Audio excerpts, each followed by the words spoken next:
കുറെ കൂടി വ്യക്തതയുള്ളതായ കാഴ്ചയുണ്ടാകണമെന്നുള്ള ഓർമ്മപ്പെടുത്തലാണ് സന്ധ്യയിലെയും പ്രഭാതത്തിലെയും ഇന്നത്തെ വിശുദ്ധ എവൻഗേലിയൻ ഭാഗവുമൊക്കെ നമ്മളെ ഓർമ്മിപ്പിക്കുന്നത്.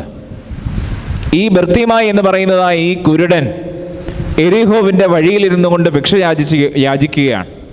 അവൻ അവിടെ നിന്ന് കാഴ്ച പ്രാപിച്ച കർത്താവിനെ അനുഗമിക്കുന്ന ഒരു യാത്രയാണ് നാം കാണുന്നത്. ഈ സന്ധ്യയിൽ നാം ഒരുമിച്ച് ബർത്തിമായോട് ചേർന്ന് ഒന്നിച്ച് ഒരു യാത്ര അതിന് തുടക്കം കുറിക്കുകയാണ്. ഈ യാത്ര നാം തുടക്കം കുറിച്ച് തമ്പുരാനോട് പിൻപറ്റി അതിനുശേഷം ഓശാന പെരുന്നാളിലേക്ക് പ്രവേശിക്കുന്നതായിട്ടാണ് സുവിശേഷകൻ രേഖപ്പെടുത്തിയിരിക്കുന്നത്. വിശുദ്ധ മർക്കോസിൻ്റെ സുവിശേഷം 11-ാം അധ്യായം ആരംഭിക്കുന്നത് യെരൂശലേമിലേക്കുള്ള കർത്താവിൻ്റെ പ്രവേശനമായിട്ടാണ് നാം കണ്ടു മനസ്സിലാക്കുന്നത്. അങ്ങനെ ഞാനും നിങ്ങളും ബർത്തിമായോട് ചേർന്ന് ഈ സന്ധ്യയിൽ ഒരു യാത്രയ്ക്ക് തുടക്കം കുറിച്ച് നമ്മുടെ കാഴ്ച